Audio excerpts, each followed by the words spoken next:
looking at these horses in the movie, man.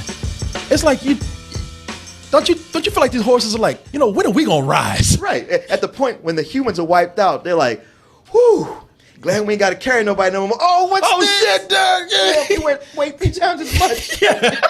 God damn, I was just about to stand on 2 legs, now I got a monkey on my back. Literally. Shit, we won't get Planet of the Horses up in here. Right. I am happy to say, Martin, that Caesar has come into his own in full glory, man. He's taught everybody how to sign language. He's taught everybody how to hunt animals. How to hunt animals. He taught them how to ride horses. Yeah. They're actually more to the point of like, do humans even exist? We haven't even seen one of them in a long time. And somebody else says they do, fuck them. Yeah. Yeah. But humans being humans. But humans being humans always got to stick their nose in something. Can't leave well enough alone. Always looking for shit. Yep. They come around looking for a power plant. And that power plant just happens to be in the area of the apes. Now, this movie is a struggle between the survival of species. And nobody's trying to really mess with anybody. They're just, the people say, hey, we need to get to that power plant in order to cut our power back on in the city. The apes say you need to get off our property. Yeah, the apes say, we need to get you to get the fuck out of here. Today. Now.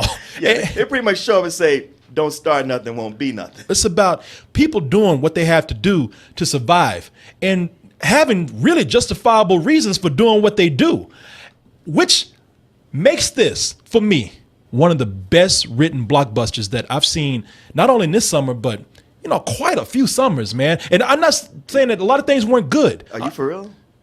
Yeah. Are you not?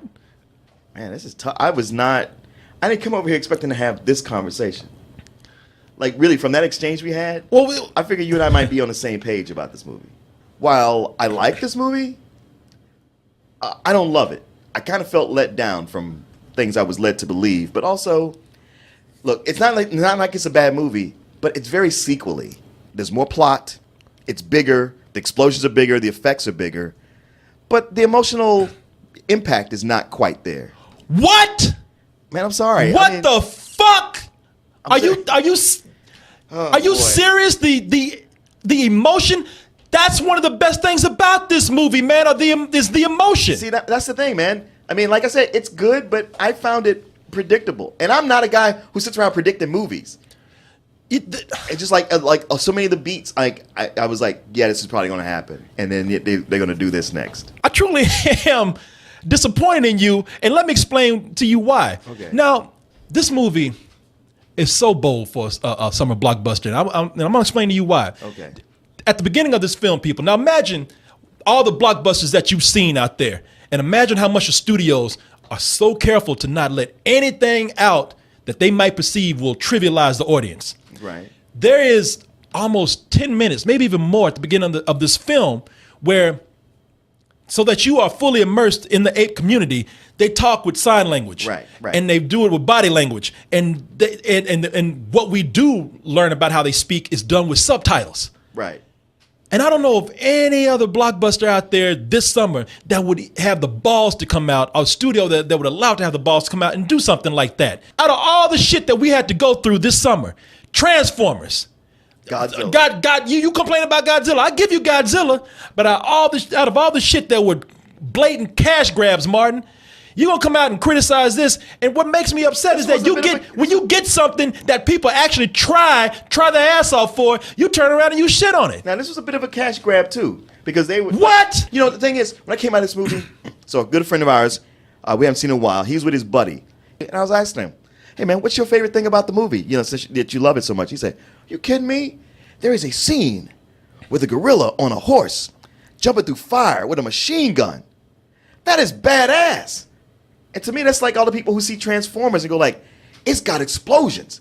It's got Optimus Prime on a T-Rex. It's like, yeah, that's just not a movie. Tell me if I'm right or wrong. One, you love that Planet of the Apes movie so much, don't you? You do. Yeah. I think that you don't like this as much because you have expectations you set up for yourself from that first movie, and you tried to bring it over into this one. Wait, are you saying that you should in no way relate a sequel to its predecessor? I should say that you should just keep your mind open and not have so many expectations for something like this? I will say Do you this. admit that that's what you're doing? I will say this. I will say that this movie is very much the movie I expected to get from the first one. Okay. Just here's a Planet of the Apes sequel, and it was good. This is what I would expect. All But right. the first movie blew out my expectations and was great, and it touched me. Can you name like a sequence that had some great dialogue that made you want to quote it, or just you remember back to that? In this? Yes. Yes, I can. Okay. I can.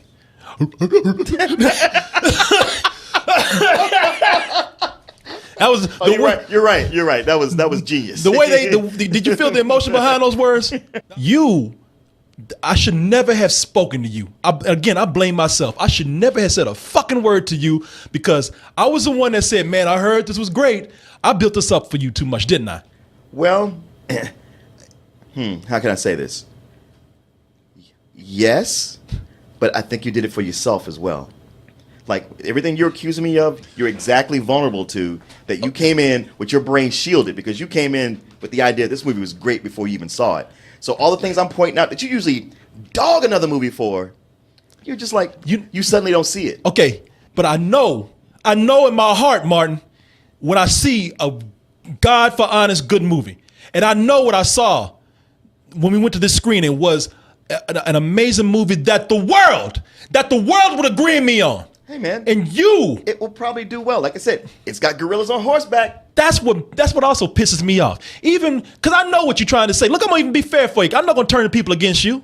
I could do that right now. I could turn people against you, but I'm not gonna do it. I know you think this is a good movie, but it's I've said it several times. But it's your, you know what it is? It's your funky ass attitude. I will be fair, and I will even tell you this much: the people in the movie, I don't feel like the humans were all fleshed out in this film. They say you had the predictable types. You had the one good man like Jason Clarke. Yeah. God damn, Jason Clarke got an ape head himself. Look at that. Got a big ass head. Look at that. He showed up to play one of the apes. Yeah. they hired him for that, and he just never put the suit on. He looking at the ape right now. Like he think he looking in the mirror right now. Oh, is that me? People got a forehead. He got an ape head. They sell it on Gary Oldman. He's barely in the movie. You know what? I was going to say one of the people that I thought did a great job in this movie was Gary Oldman. Gary Oldman, he came in, looking at the trailer, you thought that he was going to be a bad guy. And he's one of those people where I told He's you, like, a complex character. Because you don't really know where his allegiance is, or is he good? Is he not? This is why they should consider people for Academy Awards when they actually do motion capture.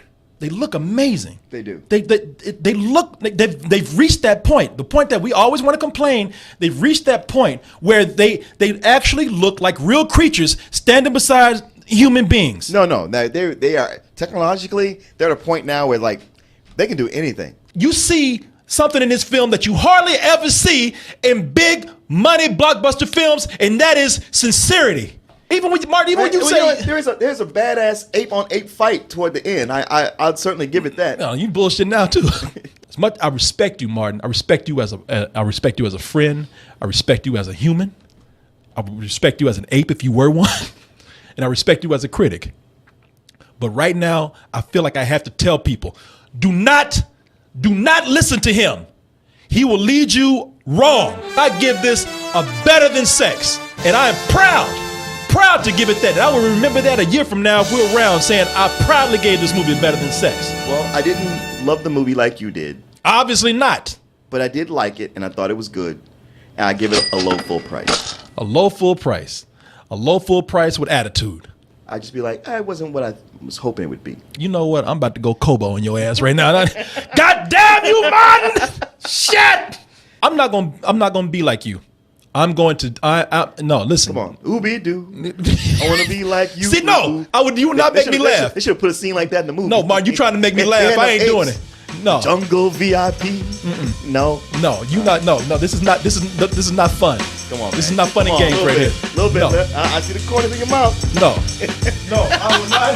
I'm gonna turn my head. Stop, no, that. No, shut up. You ain't gonna make me smile. You love that Jungle Book.